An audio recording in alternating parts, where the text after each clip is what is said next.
What's up? Welcome back to the hood. And this is Chill in the Green Box with Specks, Thompson, and The View. And my co-host, like always, got some reason not to be here. I told him about a Cicada Samurai. He started freaking out because apparently Cicada's supposed to be like some kind of apocalypse thing and samurai, so he got extra spooked about it. So he ran off. So I'm here, and Jerry, thanks for coming on anyway. I feel like is your co-host like Kenny in South Park, where he gets killed every episode. He's just never here. Is that Yeah, what it is? it never get him be on the show. Like every That's time funny. we queue up, he's here. Then when it's time for us to record or you join in, something happens every time. But Bad. Well, I'm glad you're here. yeah, somebody got to be here. Somebody's got to do it. Dirty job, someone's got to do it. But for the people who are not familiar with you, give them a little brief introduction who you are. So I'm Jerry Carita. We're here talking about my comic book work. I'm the first book that I wrote that is on Kickstarter right now is called Cicada Samurai. It's a story about an immortal cicada, like little insects. The characters are this big in the story. It's one cicada who's immortal and has samurai fighting powers, and his job is to keep all of the other cicadas safe. So if you live in America and you're anywhere in like on the East Coast, mostly, Yes. Cicadas are those awful bugs that come out in millions, like in the millions, like every 17 years. They make a lot of noise, but they're basically harmless. People think that they're like locusts and stuff like that, but they live above ground just long enough to mate and drop dead. They're pretty peaceful, chilling, just trying to get laid before they just shuffle off this mortal coil. That's their whole function. And so a lot of them get eaten. So I just thought that story. So that's the comic book we're talking about. But by day, when I'm not doing comics, I'm a TV producer. I do a lot of social media stuff. Like everybody else. I have like 5 side hustles. None of them pay anybody. Hey, that's what's up, man. One of my I wasn't called my mentor, but you're not really a mentor. But one of the guys to work for, he said, make sure you get paid 5 different ways. And I guess you're trying to do that. Yeah, I mean, it'd be, it's like I'm getting paid on 5 different jobs, but all together it doesn't even equal one income. But I'll figure it out, man. It's my first comic book. I'm just starting to get out there. I hope it goes well. I'd like to and kind of make comics my main hustle. Okay. All right. So on this show, Yes, sir. so you're on the East Coast? I'm in New York. All right. So this show is basically like this electrical green boxes. I'm pretty sure you're familiar with those, right? I know all about. I watched a few episodes of the show already. I've heard you explain. You're a fan. To other people. You're a fan. Oh, yeah, and all over Brooklyn, we had the same green boxes in Brooklyn, so I know exactly what you're talking about. So since you're in the city, so we had the green boxes, and out like in the real world. But is it what I call it traffic signs or traffic lights or the corners? Now is that the same thing for y'all? Y'all just hang out there? Cause I see like a TV. I mean, so when I was a kid, I live in a part of Brooklyn where people had like there's actually a little bit of backyard space. Mm-hmm. So I mostly hung out in my friends' yards. That's most of when I was growing up, where I would hang out. And then, I went to high school in the city, like in Manhattan. So I would take the train there, and then you'd hang out in the subways. But they have those in New York. They have those green boxes. They're in the subways too. In the subway. Yeah, it's like I think it's just an electrical box. I honestly don't even know. Is that what the box is? The green box is like or are you talking about specifically like the traffic light box? So I was called the green box growing up. I assume it was for the telephone thing growing up because I remember specifically by my dad's house, he had the Bell South logo on it. But to do research for this show to get my logo so somebody can make a logo and know what I'm talking about, I found out it's an electrical box. So I guess depending on where it is. So I'm looking at them right now. I'm looking at one right now. I think it's exactly what I had in my head. They have them on every few street corners in New York. I don't think they do it anymore, but I think it's electrical boxes, and it depends on if it's near a phone wires, it's for the phone company. If it's near something else, it's for something else. But in the subway, the whole subway system in New York is run on electricity too. So they have junction boxes that look like the same kind of thing in the See, subway system. some of the my guests, they said they have theirs on the telephone poles. Right. So maybe depending on what it is, what the function is. But I thought the telephone thing was pretty crazy because if one of those things fall, I mean, it's Oh gonna be yeah. crucial. Telephone poles are crazy. It's just a hunk of wood, and they all, my grandmother had this telephone pole in her yard. Like on her block, they moved all the electrical wires from the front of the house and they put them in behind the house, so they ran through everybody's backyards. And they had these electrical poles that weren't attached to anything. So like I climbed it one time, and it was like doing this while I was on it. It was like wavering, Yeah, I bet that spooked you a little bit. Yeah. Oh, yeah. I was like 12 years old. I thought I was going to die. So I don't know what I was doing up there. I regretted it immediately. But so since you're familiar with the show, about the first segment. But I get it. It's kind of like in offices they call it like the water cooler. People hang around the water cooler. They talk. When you're outside, it's the green boxes. So we're sitting. We're gonna chill and we're gonna talk. Right. We're gonna hang out. We're gonna talk about a bunch of stuff. I'm for it. I'm in. All right. So first segment, breaking it down. So my first question for you, what's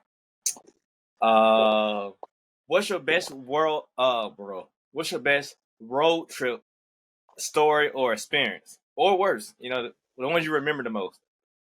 So I did a lot of road trips for work. So I'm a reality TV producer.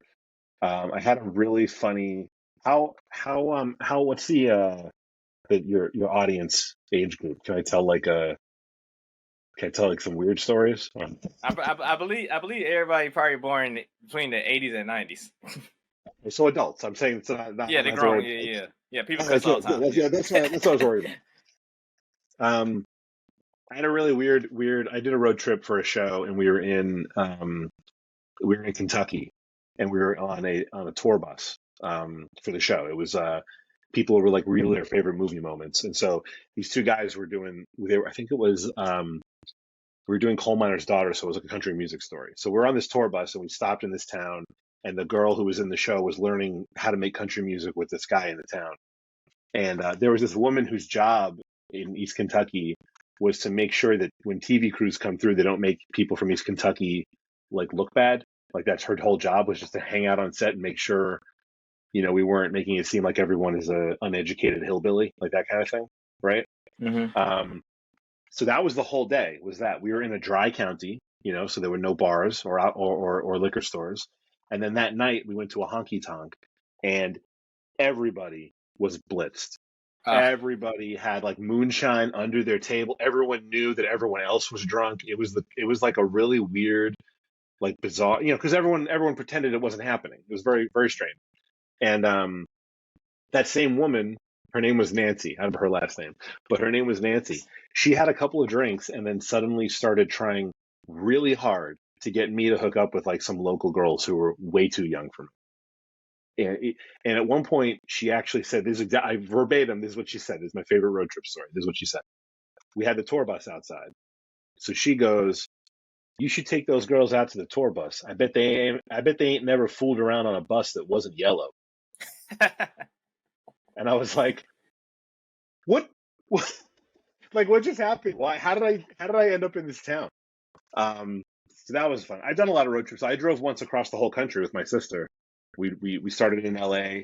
We did the whole country in like 4.5 days. Way too fast. We drove way too fast. Well, I did marketing for recording artists, and we did a Live Nation tour, and so we started in Atlanta, and so the artists and whatnot and a couple homeboys, they flew, but we had to drive the Sprinter bus and the U-Haul attachment to California. So we made it. So we made it to Santa Ana. Yeah. We made it there in a day and a half. Oh, that's crazy. How old were you? You had to have been young. I can't stay awake that long anymore. 8 years ago. 8 years ago. 8 years ago. How old are you now? Can I ask how old 32. you are? So you were still a kid. You were like 25. See, Yeah. So I yeah, did it was from New right York. for I my did spring it was break right for in. my 25th birthday. So yes, you're right. There you go. I did a road trip from New York to New Orleans once with a few of my friends, and we made that. It's a 24 hours drive, and we made it in exactly 24 hours. We just didn't stop. We just Yeah, took turns yeah, sleeping in the car, staying yeah. awake all night. We stopped. We stopped maybe in what we stop at? I want to say New Mexico. We stopped Yeah. and probably slept for like a couple hours. But besides that, we'll be driving. And Yep. he was like put it in cruise control. And I put in cruise control, and he hold steering wheel while I move over, and he jump over. Oh, you were like doing shift changes like mid drive. That's dangerous. That's I'm 43 now and I have 3 kids, so I have to say don't do that anymore, I wouldn't please. do it It's now, dangerous. but I mean, Yeah. like I said, I was 24. The money was pretty good. I had a per Yeah. diem. I was about to go on a United States tour. It was a time, but I used to drive in when I was in college in New York. We would go to Philadelphia in the middle of the night just to get a Philly cheesesteak. It's like a 2 hour drive. We would just do that, like at 2 a.m. We'd go. You know what? Let's go to Geno's or Pat's and try to get a cheesesteak. I, I well, can't do that anymore. one of my old friends, they got you beat. Somehow he had like these plane tickets like cheap, so he used to fly to Philly to get a Philly sub and fly Oh back to wow, Georgia. wow, that's pretty good. Fly back to That's Georgia, pretty good. like yeah, like because he worked at a pawn shop, so I guess somebody pawned the wrong things. Cause I know he had like a free phone for like 6 years. He had all kind of stuff, so maybe he had a deal on some tickets somebody pawned off to him. Right. Yeah. So my next question, um,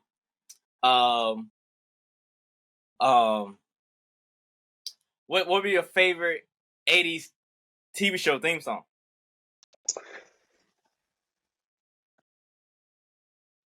I mean, I always get Gummy Bears stuck in my head, and then it won't go away. That one always sticks.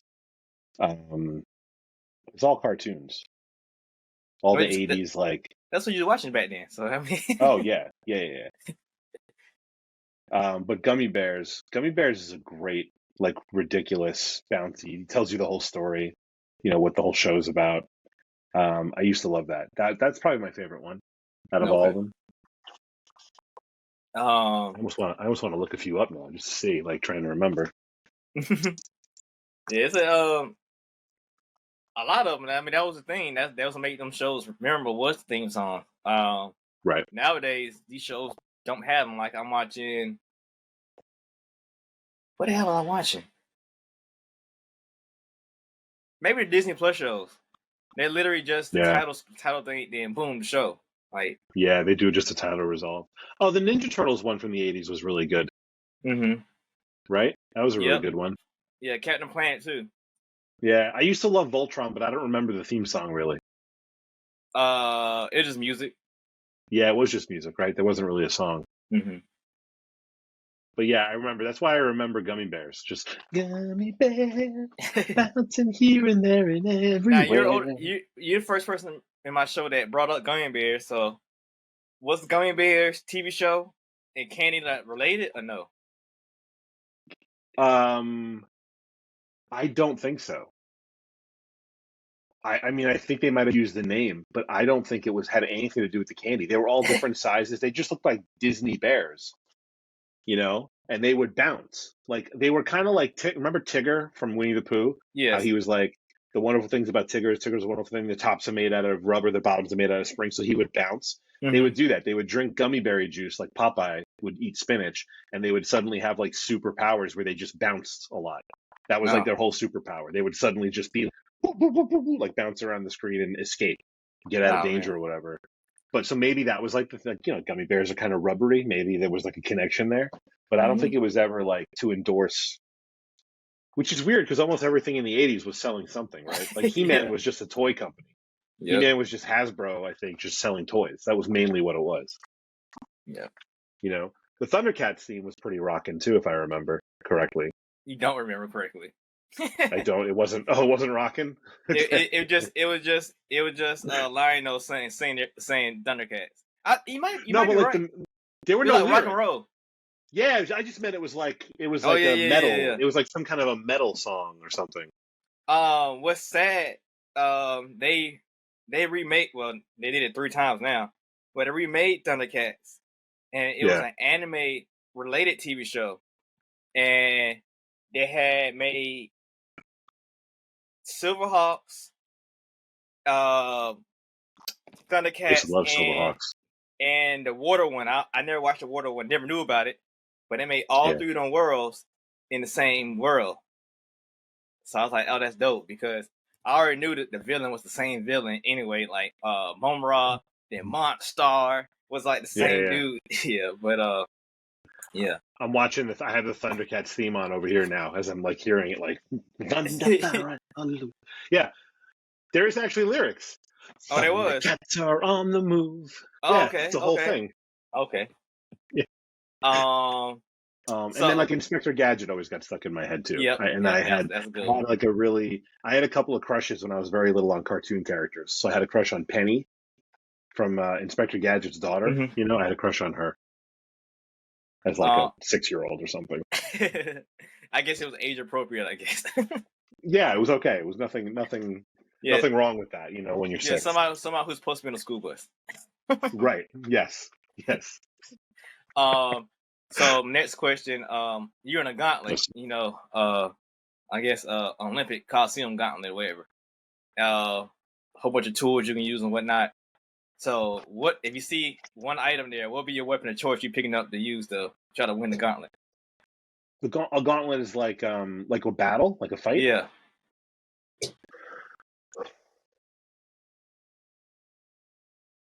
I would probably go with like a mason chain, like one of those big heavy balls on a stick. Okay. I just think the idea of that is kind of cool. I worked on a TV show called Night Fight that was on History Channel, Mm-hmm. and it's these big dude, like big. It's like I'm 6'1" and I weigh 250, and I was little compared to these guys, and they wear like 80 pounds of medieval kind of style armor, just Mm-hmm. 80 pounds of it, and they use real weapons that are blunted, so like you can't stab each other, but they Yeah. just beat each other into submission in a ring with these things. It's crazy. And we did a History Channel show about them. Sound like good And TV. in one episode, that was like the weapon. It was like this giant staff with like a metal club on a chain just at the end of it, and they were whipping each other in the head with it. And one dude got hit so hard in the head he just fell over, and we had to stop. He took his helmet off, and he was like cross-eyed. Gave him automatic concussion. Yeah, I actually just saw an alert. It's on that show is on Discovery Plus right now. It's on like whatever the Max, whatever the Discovery, Yeah. whatever owns Discovery now, the See, Discovery platform. That's that AI listen to our conversation. That's what it is. Yeah, yeah, yeah. Yes. Totally. I know you play video games, but it's a video game called For Honor, and Okay. one of the players you can pick has the ball and chain, and Oh, nice. and I use that because typically each character got like some kind of Right. combination you gotta remember. But his is literally just the up and down swipe and left and right. And you just Right. gotta do it the right way to trick your opponent. And I always do that because I can just spam it and you never know. 'Cause I'm just constantly swinging it. But yeah, That's kind of cool. but yeah, that's ending that segment. On to the next one. Hopefully everybody got a good little feel who you are. Into Yeah, the let's back do it. issues. So, with these back issues, just getting in the comics, but I'm pretty sure you read comics, you're familiar with them. But people don't know, typically you'll look for a person's origin story through their back issues. A lot of people want to know about Shredder from Ninja Turtles. You go back in the Ninja Turtles books and find out about his origin story. So here we're going to find out about Jerry's origin story. Okay. I love it. So where are you from and what do you call your hood? I grew up in Brooklyn, New York, in a neighborhood called Bay Ridge. I live right next to Bay Ridge now. I didn't go very far. I was born in Brooklyn, raised in Brooklyn. I went to Manhattan. I went to college in the Bronx, all New York City. Now, what's your accent? Do I not have one? It comes. You sound very Midwestern to me.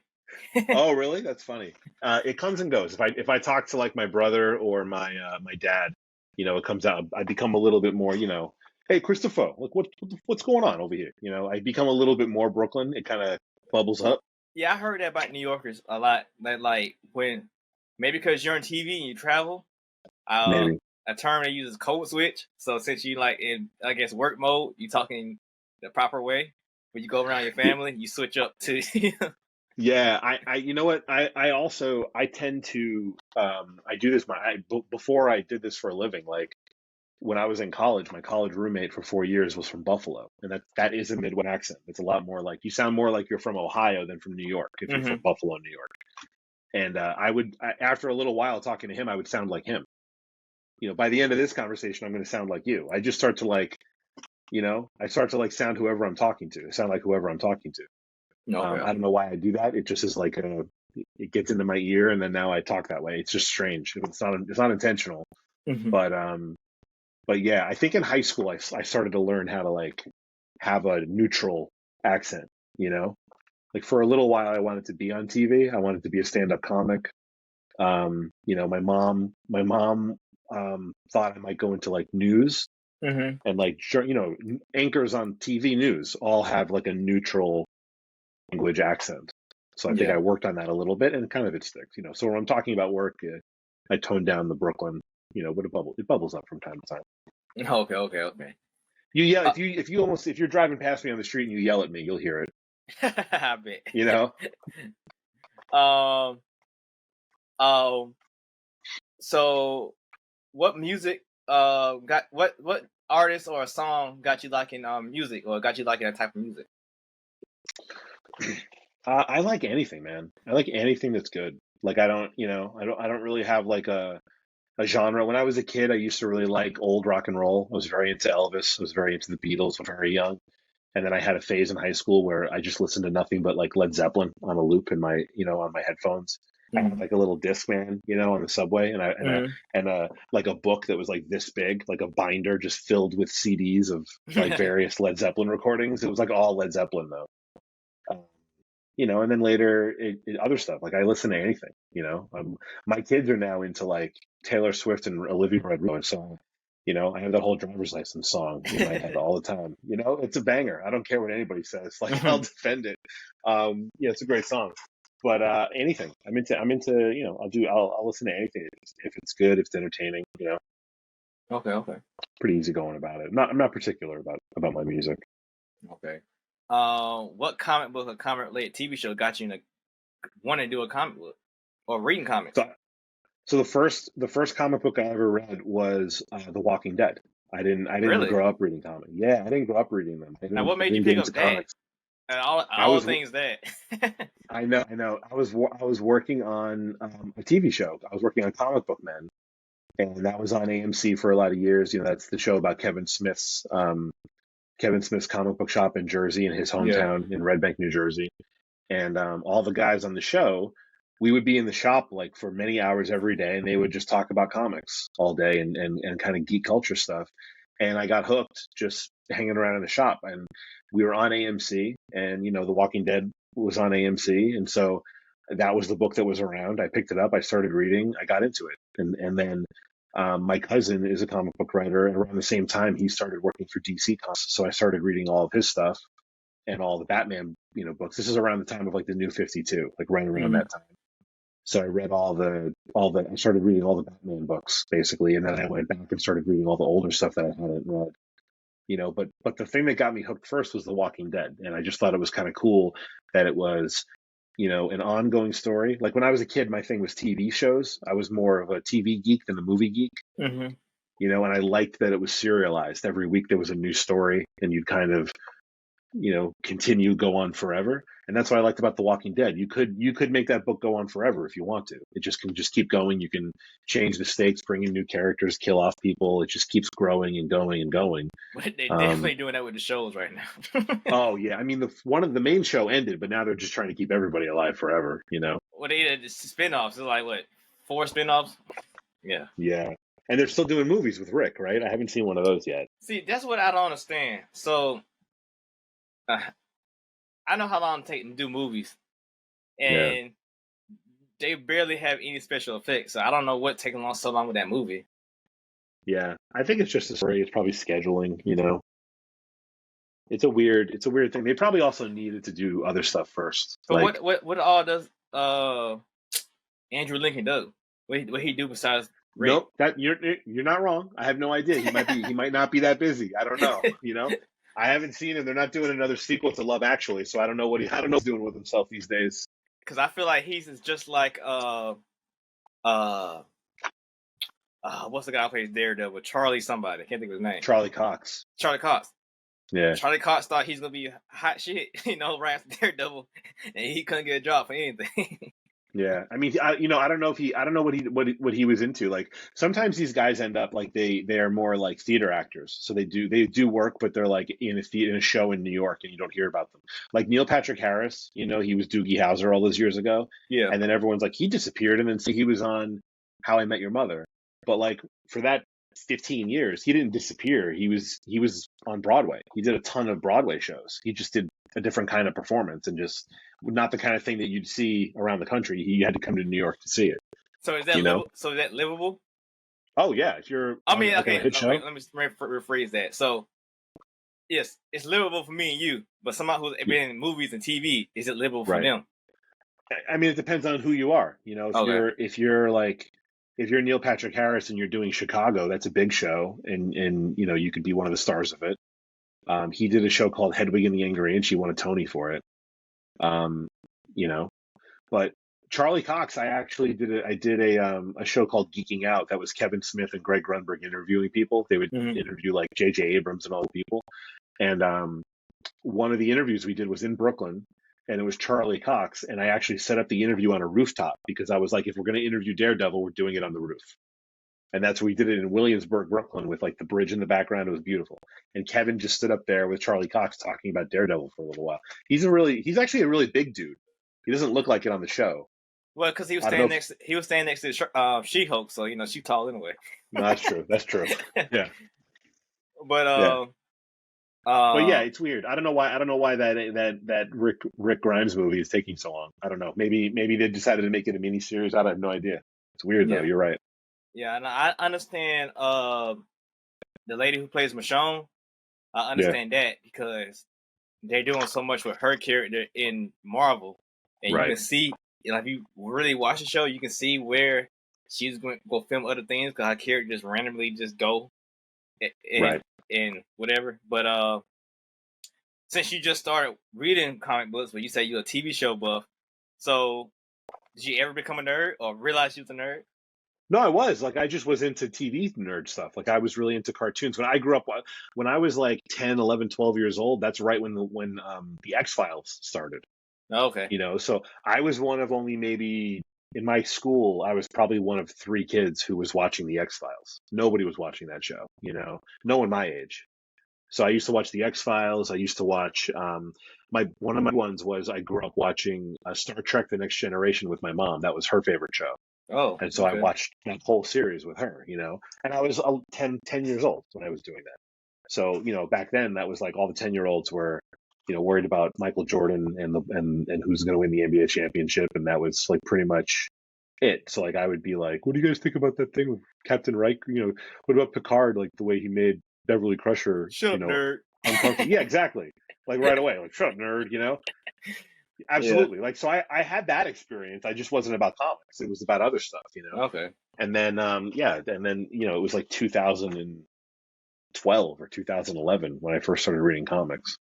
Okay. And now I read mostly indie books. So even now, even among comic book people, most people, everybody reads some version of, capes and tights and superhero stuff. But when I'm like, have you guys seen this book, Unicorn Vampire Hunter? Like people are like, what? Fuck, what are you talking about? Yep. The books I love now are all indie stuff. It's kind of cool. Now, since you got into comics, with stuff that was popular, but now you say watch indie and read indie books. Why? Why is that? I mean, I honestly because I think I worked backwards. I was watching The Walking Dead. I started reading the comic. I did the same thing with all my favorite movies. So like I loved all the X-Men movies when those came out. I went back and read all those stories in the comics. When they started making the new Batman movies, I went back and read all the older Batman stories. I made sure I read, um, Broken Bat, which was like the Bane story that where Hmm. he gets his back broken before I saw that movie.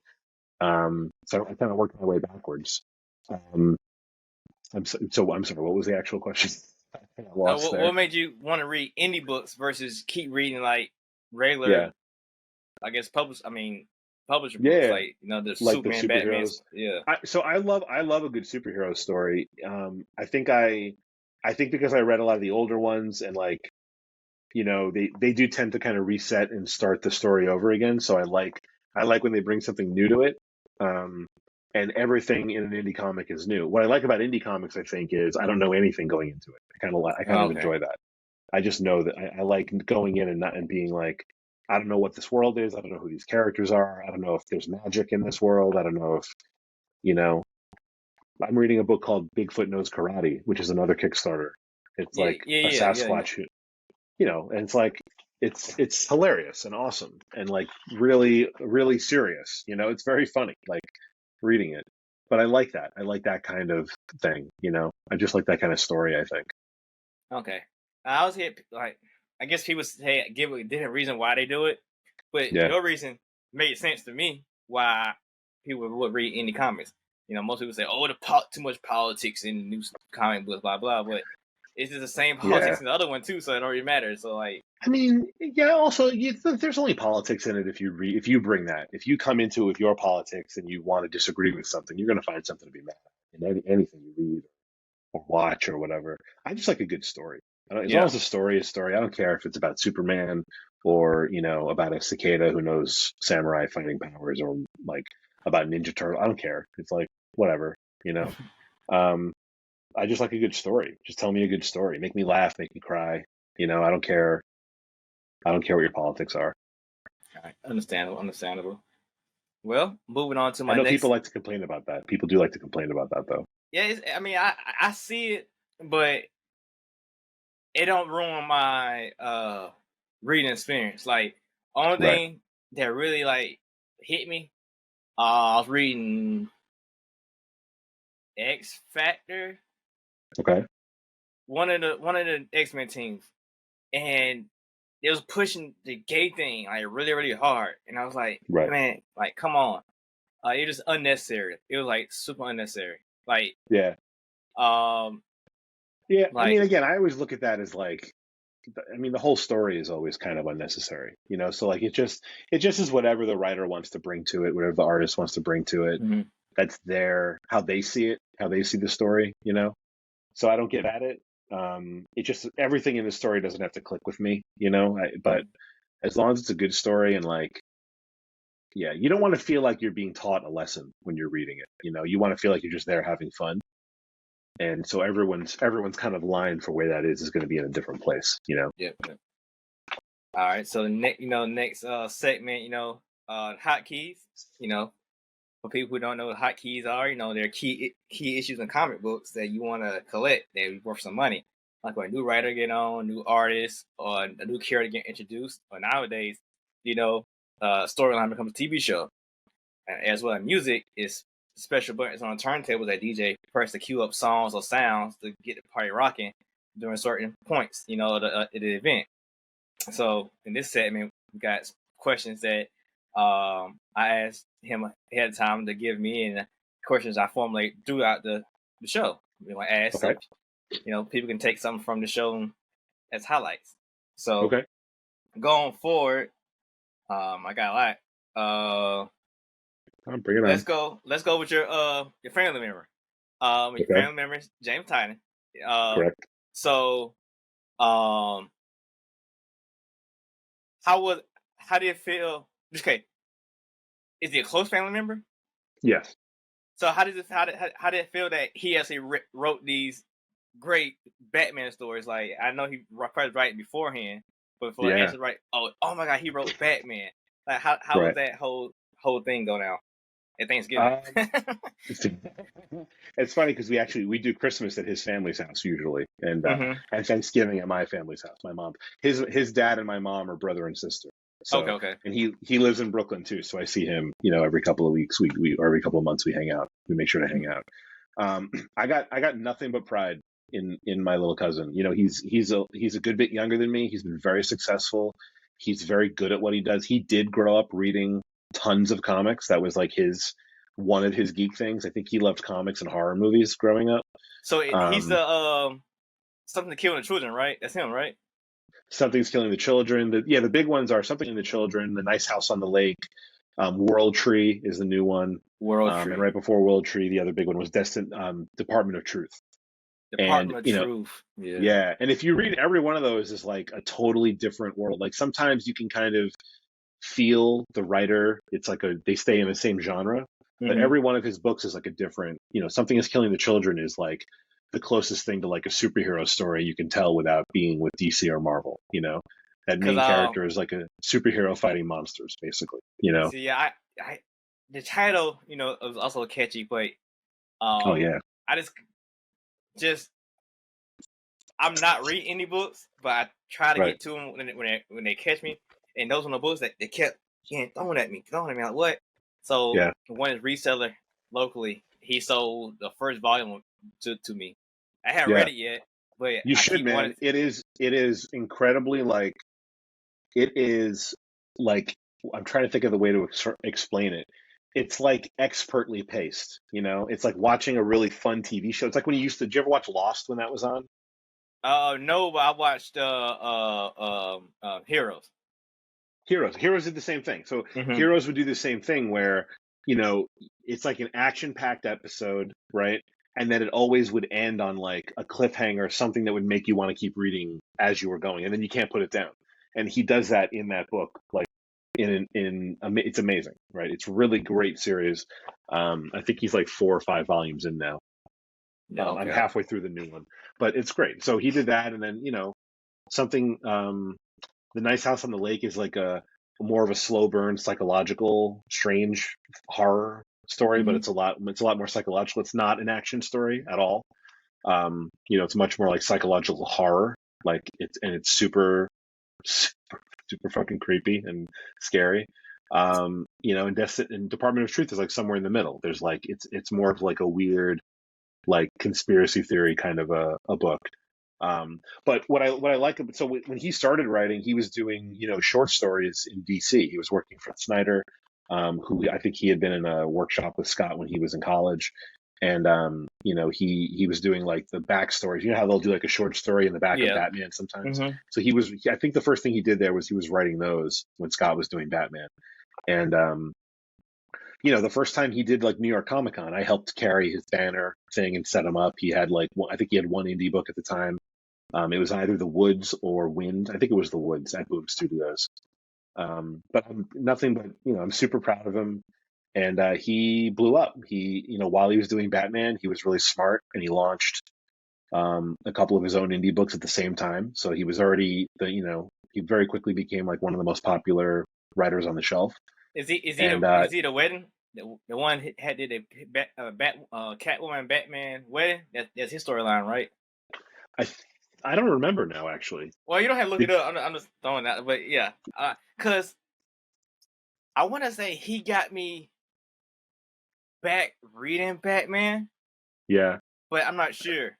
I'm not sure if that was him or not. Actually, I don't think that was him. I think that was Tom King. Tom King, yeah. So he was before Tom King, or at something like that. Tom. I think Tom's writing it now, right? No, I think he should be off of it. Who's writing it now? Somebody's writing. There was somebody in between. Scott was doing it, and then there was somebody else for a couple of years, and then James.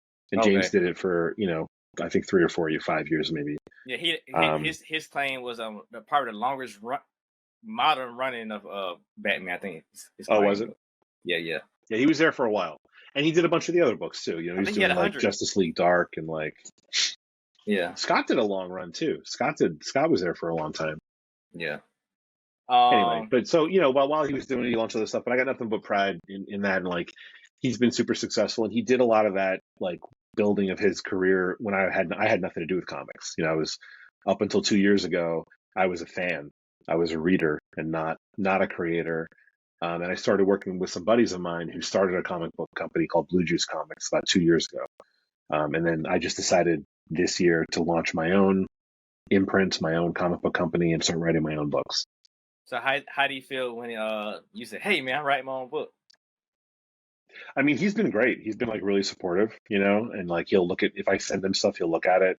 Hmm. I kind of like will soft pitch him stuff. I try not to bother him because I feel like Yeah, yeah. his I mean he spends a lot of time signing books for people. You know, he'll go to a signing, and I'm sure everybody on that line is like, Hey, you look know, at what mine. about Look my at idea? Yeah, yeah. like I got a book too, and he's like, yeah, I'm sure you do. And Hmm. you know, so I don't want to be like one of those people, so I don't do that. But you know, we mainly just we honestly get together. I vent about work, he talks about work, and then we mainly talk about our families. That's like most of what the conversation's about, you know. Okay, that's cool. Um, He's great how'd though. you? I'm super proud of him. That's dope. How'd Yeah. you end up getting into TV? How did I get into TV? I got really lucky. I got really lucky in high school. I asked a guidance counselor. I said I wanted to work in television. I don't know what I want to do yet, but I want to make TV shows. Hmm. And he knew someone who knew a producer, and I got an internship. And that's when I was 17. I ended up working as a production assistant on a bunch of like pretty big movies. I worked on. Do you remember that show Oz that was on HBO about Yeah. prisons? So I was like 18 years old and I was a PA. I was a production assistant on that show. Oh, okay. I was like in the jail on set, you know, in the jails, which was kind of awesome when you're like a kid. Hmm. But I did that, and then you know I worked on a Woody Allen movie. I worked on a Tim Robbins movie, and then I went back and I just kept on going back every summer in between college. I just basically got lucky. I knew someone who knew someone. I took advantage of it, you know. And then fast forward, I ended up doing. I worked on a season of The Apprentice, and then I became a location manager, and then I started working in reality TV more than scripted stuff. So I've been doing reality TV. I've been a producer, director on Wife Swap, on Counting Cars, on American Pickers, on The Food That Built America. You know, some like pretty big shows. I've had a lot of success in my career. Yeah, that's cool. Well, the success definitely coming from the reality TV show, but like, is it a really big difference between reality TV show and scripted? Oh yeah, it's a war. It's a Oh, huge. Everything about it is different. Like in scripted, you know, everyone has a very clearly defined jobs. Like the writer is the writer, the director is the director. You hmm. know, like in reality TV, a lot of times it's non-union usually, and so there are generally not departments. You know, so if you're doing a show like Pawn Stars, like that kind of level show, you as the producer will write what's going to happen, you'll direct it, and then you work with an editor. Sometimes you're the editor too. You kind of can do all the creative parts of it as one person. In scripted television, that's basically impossible. You can't. It's just too many things happening at one time. You have a crew of like 80 people building sets, and there's a real schedule. You can't just mess with it. It's kind of a totally different animal. Oh, okay. So, typically, I would be asking this question a little bit earlier, but apparently the writer strike is coming downhill.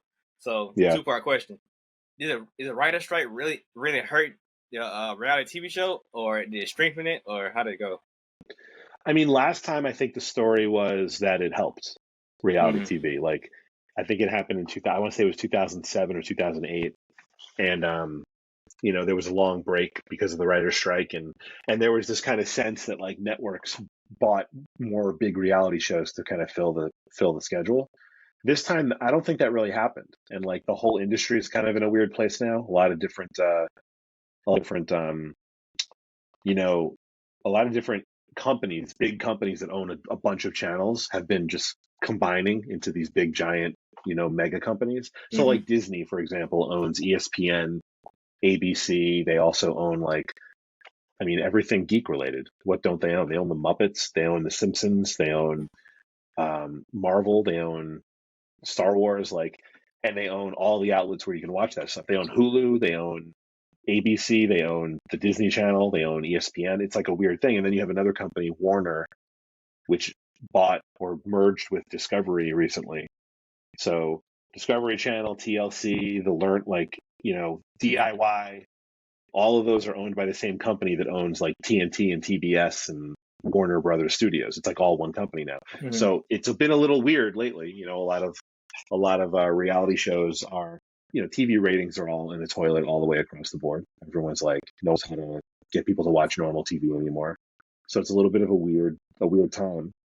But so like during this strike, I am not aware of there being any uptick in people buying new reality shows. I don't think that really Okay. happened this time. At least that not in my experience. I didn't see that happen. And I Uh, couldn't even tell you. I couldn't even tell you why. Really, I don't. Who knows why these studios do what they do?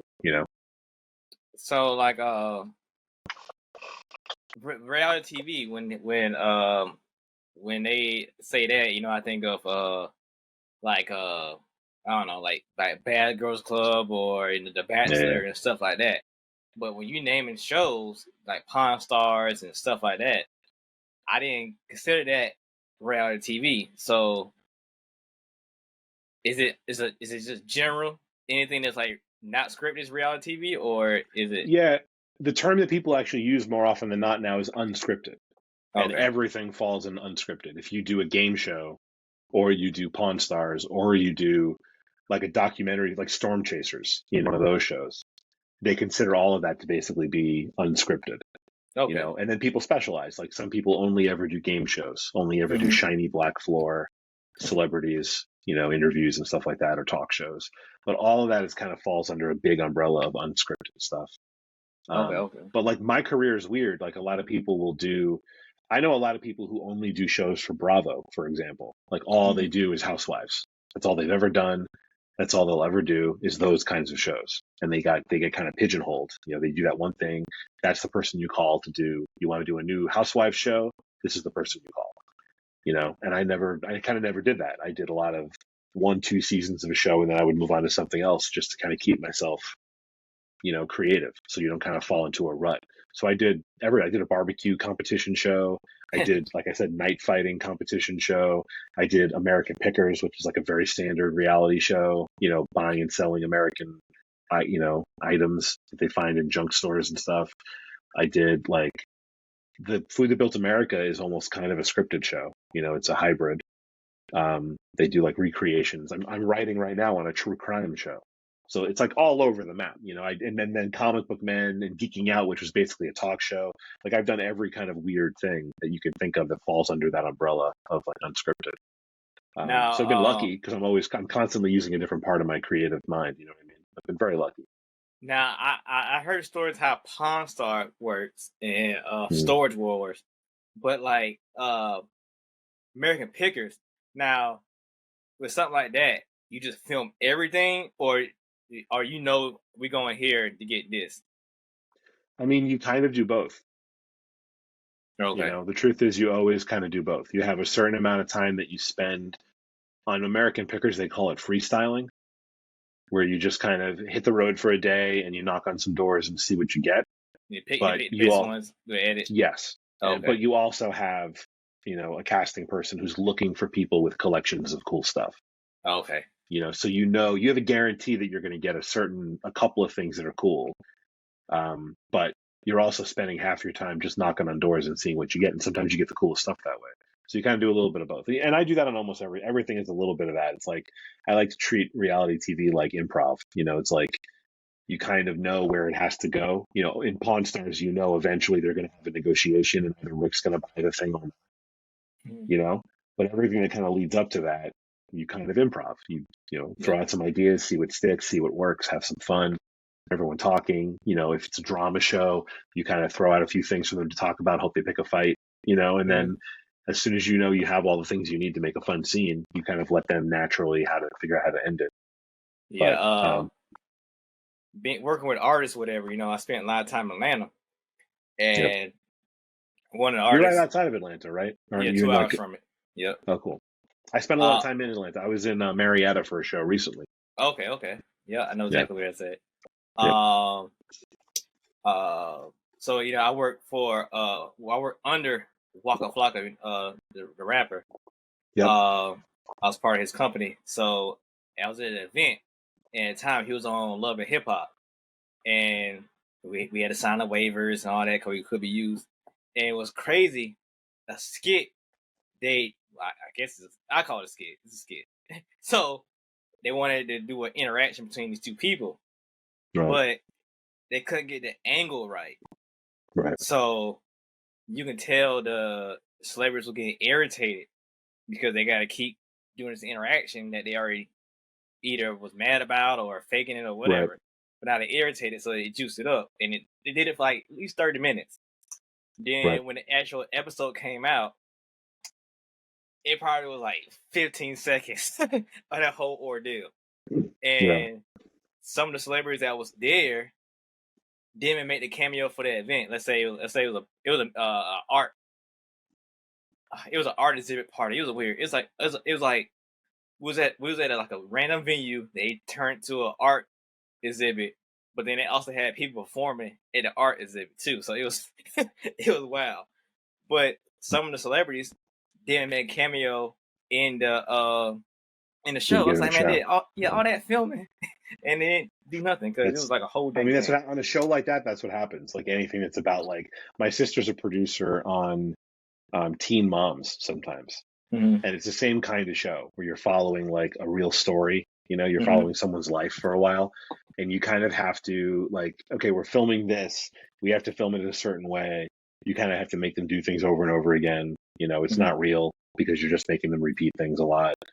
And, it's hard. It's hard to film that. It's hard to get people to want to do that kind of a show. But yeah, and then in the end, the whole show is going to be 20, you take commercials out of a half-hour show, it's 22 minutes long, 21 minutes long. Yep.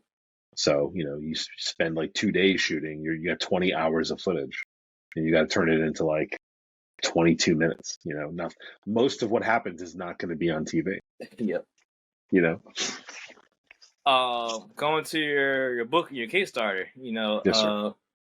I never could think of the guy who links us up for these interviews, but Jeff. he's been promoting it, and it's been catching my eye because your character reminds me of Shredder when he had the Green Ranger powers.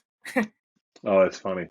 Yeah. I'm gonna look that one up. Hold on, because I've heard Power Rangers a few times. It definitely has a similarity to Power Rangers, and like the other thing I've heard is Beetleborgs, which is kind of like in the Power Rangers universe. Oh yeah. So while you're looking up that image, tell us like what made you do the story? You told us a little bit about what's going on, but what made you actually do it? I wanted to write it. Like, I had this idea in my head. I thought it was a fun story, and I wanted to sit down and actually do it. Like, I over my whole life, I've had a lot of fun ideas that just kind of sit in my head, and then sometimes years go by and I kind of forget them, or someone else does something similar, and then I feel like I can't do that now. So this one, I had this idea, and I just kind of wanted to do it. Okay. So I sat down and I wrote it, and I started reaching out to artists, and I got really lucky. A couple of people I really wanted to work with were interested in doing this with me, and so here we are. We did it. We're still doing it, actually. That's my favorite thing so far. As being somebody who recently got into comic books and whatnot, was it hard finding like your style or how you wanted it to look or read, I guess? I mean, I definitely, like, when I first started writing it, I catch myself kind of copying the style of other people. And I just wrote it and rewrote it enough times that it started to feel more like my own. I did like a lot of revisions on the story as we were going through it. Okay. So yeah, originally I think that's how everyone starts when you first start writing. You have like writing heroes. You have people whose comics you read, or you have, if you're a TV writer, you have TV shows you really like, and you kind of copy the thing that you liked at first, and then over time you kind of learn how to find your own voice. And so, I definitely was writing this and kind of channeling other people who I like, and I just, over time I kind of little things would bother me about it. I go back and rewrite little parts of it. And, so we landed here, but I feel pretty good about it. I think it's like, storytelling is kind of the same no matter how you're doing it. You have storytelling in music, you have storytelling in comic books, movies, TV shows, reality TV shows. You're still telling a story.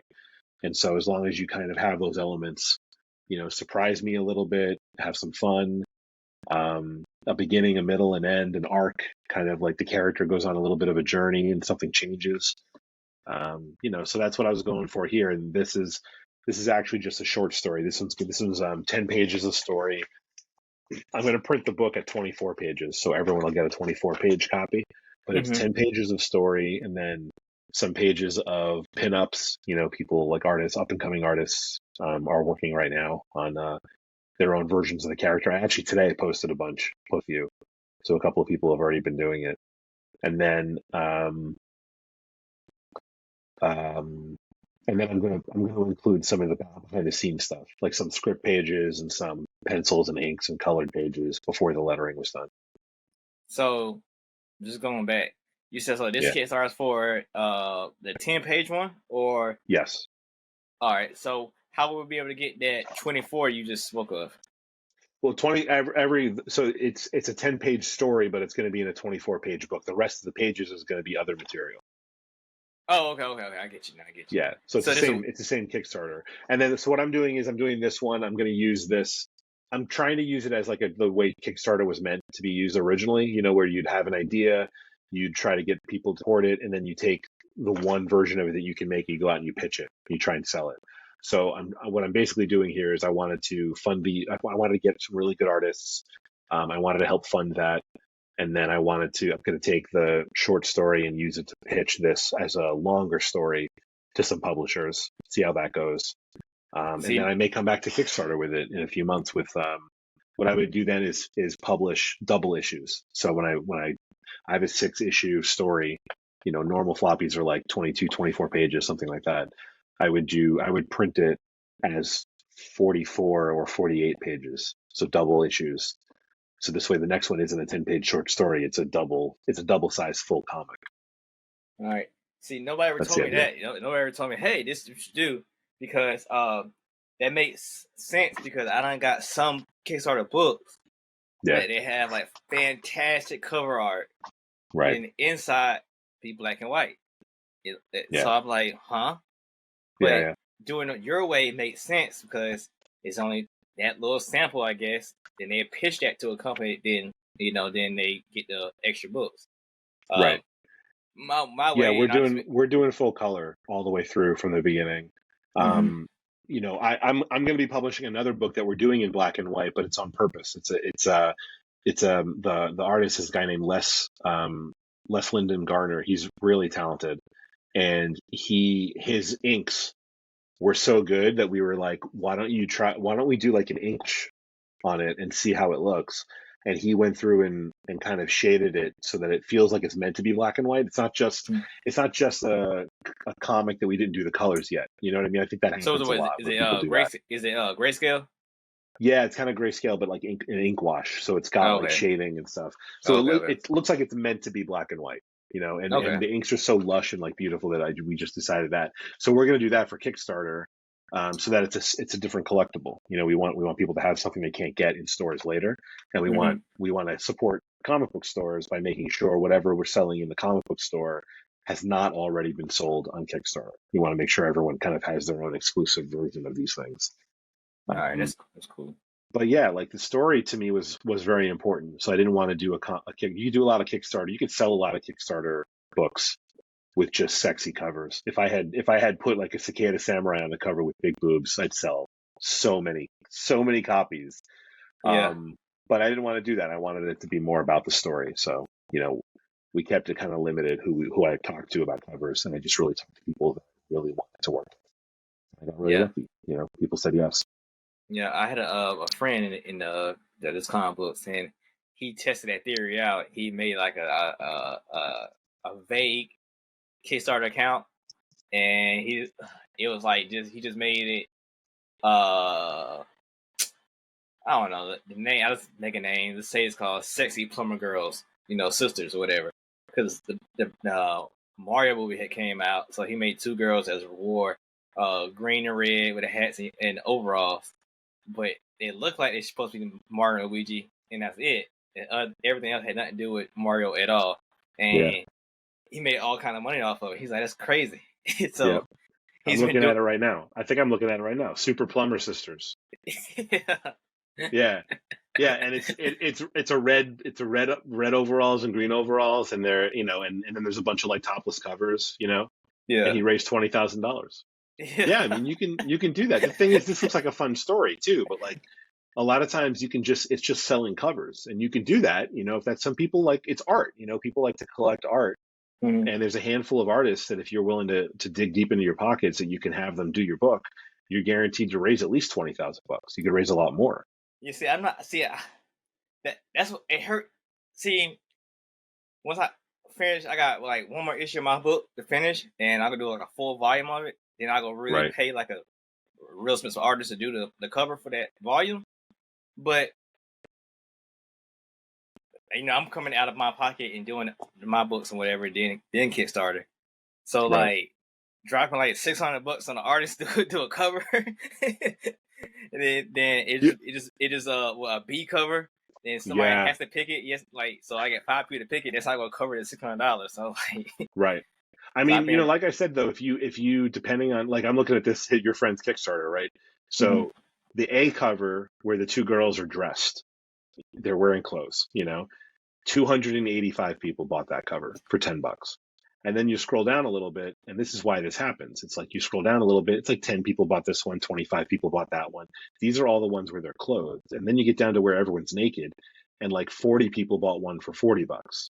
And then you get the people who are like, here, this one is like a package deal, $13, $60 a pop. 13 backers, $60 a pop. 13 backers, $140 a pop with for all the covers. So you can like just make it can be like a big cash grab. Someone gave him $500 for all the covers. It's like you can do that, and you can make a lot of money. And the thing is, I don't knock it. It's art. You get to write your story, you get to put your story out there, and you get to make enough money to pay all these great cover artists to publicize your book. And then Mhm. when you put the next one out, he has 675 backers. Yeah. All those people might want, if they like the book, if they like the story he told, they'll come back for the next one. Yeah. You know? He did another one. Another one. That was afterwards. Little Witch Academia, play on like My Hero Academia, Oh yeah, and yeah, it is the same result. Like, and it's so funny to him because he has other books that he really tried to promote and stuff, and right. definitely wasn't getting as much traction in those books, and it is hilarious, but it is funny. Like books, he just like I can just put it out there and make some money, and then he makes some real deal money off of it. Right.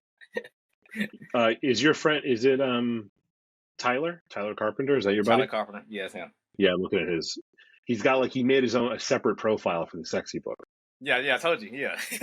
Yeah, it's funny because then he's got these other books that are very like cool anime looking, but he's had a lot of success. Yeah. That's great. Yeah, so, but it's funny, but yeah, That's see, great, man. Good for him. I've been using Kickstarter basically as a pre-order type of thing.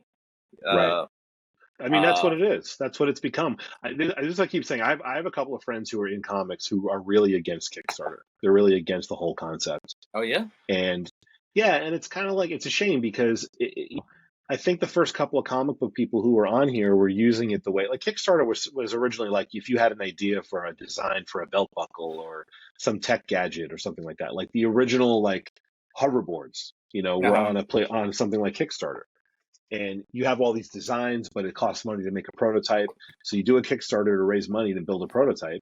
You agree to give everyone one, a prototype or a thank you or whatever, but then you're supposed to take that thing and go out and try and sell it and manufacture it and like sell it in Walmart or on Amazon or something. Mm-hmm.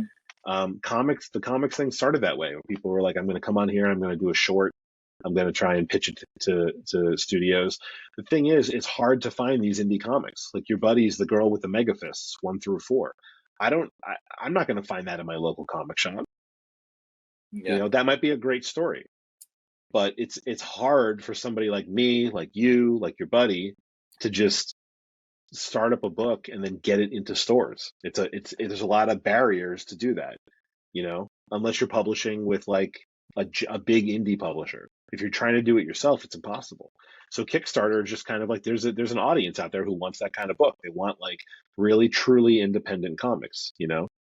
And so it's a great platform for it. And so I just treat it like pre-sales now. It's like people will come back. You're again looking at your buddy. 208 people did the first Kickstarter with the girl with the mega fists. Issue 2, 324. Issue 3, 405. Issue 4, 460. It grows every time. Mm-hmm. That's great.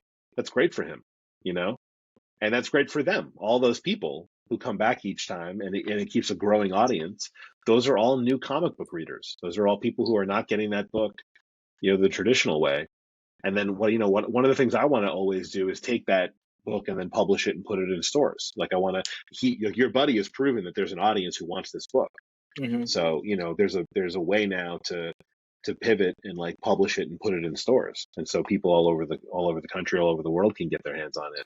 And he has kind of like, you know, a groundswell of support behind it. He has like, it's got some buzz, you know, and that's great. And that's like kind of what it's all about. You got to build some buzz and then go out and make your thing. Yeah. I have really trying to pitch. I had two companies approach me about my books. One of the deals didn't sound quite right, so I was like, no. Yeah. The other guy is a buddy of mine with a company. He just wanted me to be under his umbrella, but Right. I told him I won't give him my main book. I got something else I can give you, and he just been tiptoeing his feet around it. But I can't give you my main story. I can write you another story that's similar, but I can't give you my main.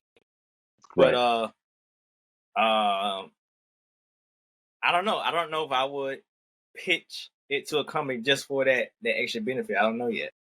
Right. I mean, I don't know. Like I want to do a lot of issues, but like if I was getting the money up front to put it out there, maybe so I can spit them out like quick. Right. That I probably cop out for that because I might not get money for the books or rights or whatever. But pumping them out that quick, a TV show or movie will come out, you know, quick because of that. And I'll take that, you know, for compensation and stuff like that. And I come from music. If I wrote this one book and people like it, that means I can write multiple ones and get the same amount of money. So it wouldn't hurt. They're like, oh man, that book gone. I mean, so they like how I write. I can write 10 more, you know, and get the same amount of money. Right. That's cool. So how's the reaction so far been to about your book?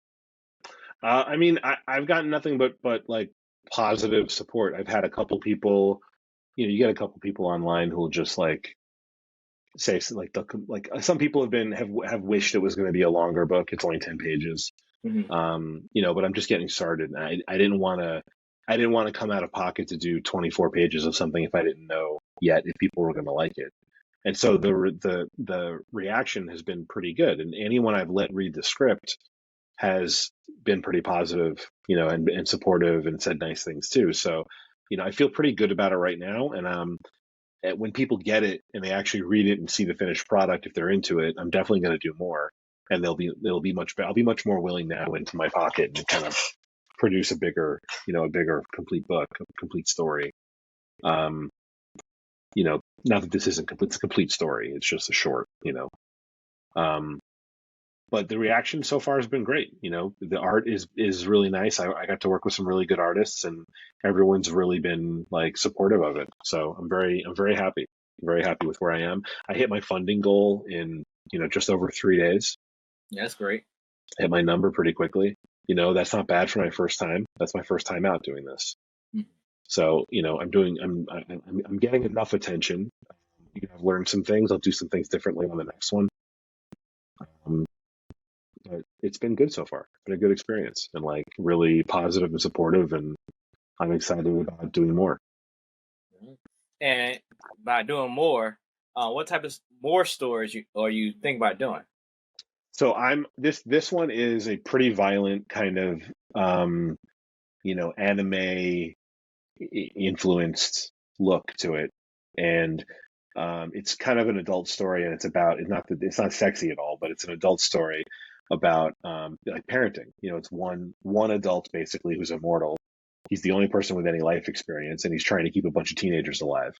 So it's really kind of like, to me, he's a parent. You know, like my I have 3 kids. I keep them alive. That's hard. Like I can only Yes. imagine if I had a million of them at one time who all were trying to like party like teenagers, you know. So that's that story. I'm writing another one that my 7-year-old actually kind of came up with the story.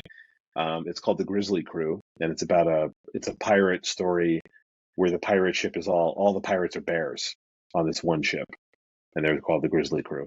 And it's like a grizzly bear, a black bear, a polar bear, all these different kind of bears. And my little guy came up with it, and I was very like, he was telling me the story, and I was barely listening, and then he was Hmm. like, "Dad, it's called the Grizzly Crew," and I was like, "What?" And I finally started taking notes because it was really like entertaining. Um, so those are the two that I'm writing right now, and then I'm publishing a book by Rich Davis and Les Lyndon Garner, who I was talking about before, one of the artists. Um, so Rich is the creator of the world of Dracula. He did Cult of Dracula and Rise of Dracula, that were both with Source Point Press. And then I think he's doing something called Prometheus with Chains right now that's coming out, or it might all be out now, with Red 5 Comics. He's great. I met him on a TV show that we worked on together. He used to own a comic book store in Knoxville, and he's awesome. And so his book is called Reign of Dracula. It's a sequel in the Dracula, series. That'll be my next Kickstarter. We're going to launch that in October, right around Halloween. And then the last one is an anthology of stories that are all written by people who are in Scott Snyder. He does a writer's workshop that I'm in, and so they've done a couple of large anthology books. So I picked it up and we're kind of converting it into an ongoing anthology series. I think So I we'll heard start him talk publishing. about. I think I heard him talk about that. That was on the Substack, right? Yeah, the first he talked about Substack when the second book came out. I think he did it when the first one came out too. One of the short stories in volume one won an Eisner Award for the best Oh, short story.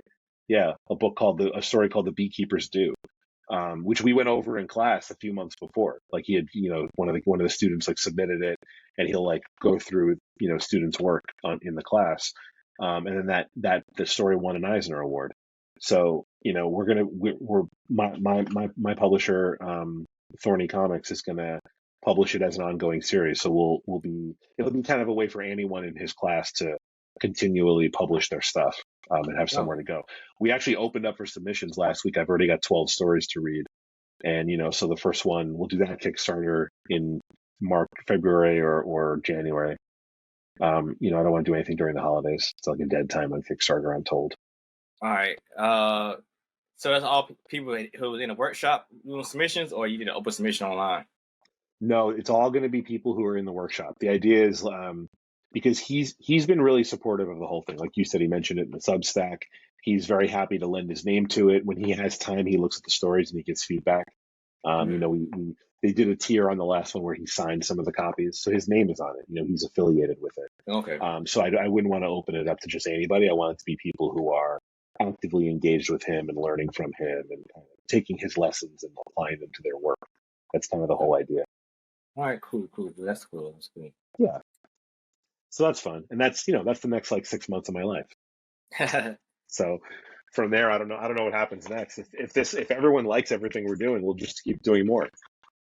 Yeah. You Then know, then right. being in TV, you can easily pitch your stuff to your connections. I mean, I hope so. I worked with a company for a couple of years that has sort of an animation wing as part of it.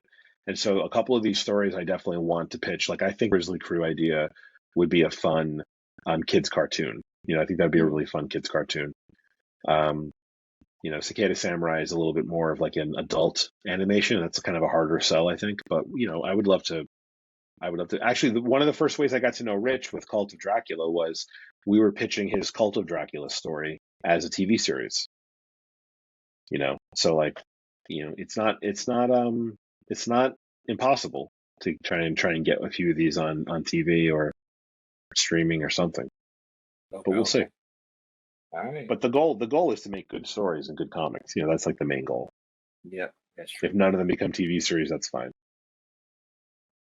Uh, that's it. That's all I got questions wise. And I'm going to my All right. last segment. Called digging in the crates. Which is another double meaning term. Which is in the comic books. You digging in, getting them issues. them old Walking Dead issues, you know, or them back issues you went to after you read some comic books, as well as music, you know, the old Led Zeppelin and whatnot. So I think just comb through, you know, this interview to pick out something, you know, so the people can leave out with something from the interview. And the one question I'm gonna give you is, being in TV or film or the industry, now you're in the comics. What property would you want to produce and make a production of that hasn't came out yet? That's a good question. That's like so that's a really hard question. Do I have to have one answer? I can only have one answer. You can have multiples. Because I definitely got multiples. Like, All right. you know, like when you read Something is Killing the Children, it feels like a TV show. It feels like episodes of a really like intense supernatural TV show. And so that to me like would make a great TV show. I would love to try and adapt Brian K. Vaughan and Fiona Staples' book Saga into a TV. Yes, yeah. Because they created that book and they talked about this, I think, where they kind of intentionally made it almost impossible to turn into a show. Like the characters are so like visually ludicrous, like the Prince robot with all the characters who just have monitors as heads. It's such like a weird thing that I think when he first started doing it, he was like, no one is ever going to be able to turn this into a show, and I don't want anyone to do it. I would love to try and do it. I just think it would be a lot of fun to try and figure it out. You know, like there'd be so many. It's like when George Lucas was doing Star Wars back in the day, and he had to kind of invent technology. He had to create special effects to make things work. I think you'd be doing that if you tried to turn Saga into a TV show. You'd probably spend years just like trying to build the right camera that would get the shot that you need for one scene. You know, you'd be like James Cameron, just waiting for technology to catch up so you could do Avatar. Yeah. You know, that kind of thing. So I would love to try and do that because it seems like it would be almost impossible to do well. But I love like a ridiculous challenge like that. So those two are pretty cool. I'd love to. I really liked Scott Snyder's series Witches. I would love to work on that. He talks about this a lot. It's probably going to be a cartoon. He's got a writer's room going for a series. So they are already working on it. That would be a lot of fun to work on too.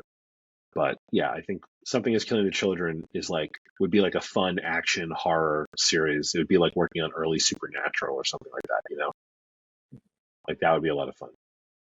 All right, that's dope. All right, so if people listen to this interview after the Kickstarter has ended, where can they follow you for more of your projects or whatever you have going on? Yeah, I'm mostly the thing I'm most active on is Instagram. I find a lot of artists that way. I found Takashi Okazaki, who did Afro Samurai. He did my character designs. I just hit him up on Instagram. I found Mary Landro on Instagram. So Instagram is the best place. I'm at Thorny Comics.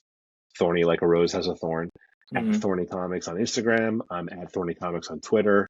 And I think I'm the only Thorny Comics on Facebook. But I have all the personalized things. Facebook.com/Thorny Comics is me. Okay. So that's me everywhere for the most part. All right, man. Appreciate you coming on Kickstarter. If you go to Kickstarter and you just look up Cicada, just type in Cicada and hit enter. You don't have to actually write Samurai. It's the only like current active Cicada related thing on Kickstarter right now, so it's pretty easy to find. Oh, okay. All right. Right, man. Thanks for coming on, man. It's been fun. I enjoyed it. I learned some things, so hopefully everybody else learned some things as well. Thanks, dude. I really appreciate it. It was a good conversation. Thanks for having me. Hey, I came back to the interview. I got the raid from Cicadas, with one to the lightning on it. But interviews are over. And all I can say is, y'all gotta check out Jerry. Check out his new book and wish him all is well in his new journey as a writer. And dope book, Cicada Samurai. Who would have thought about that? And check him out at Thorny Comics, and all the other publishers every week they might be doing. And if you want to follow my books, no bugs intended, look up LegacyReview.com or just follow me at Legacy Review. And you want to follow my co-host Specks, follow him at Specks706. And if you want to be on our show, hit us up at chillonthegreenbox.com, or chillonthegreenbox@gmail.com, and hit us up at chillonthegreenbox. I'm out.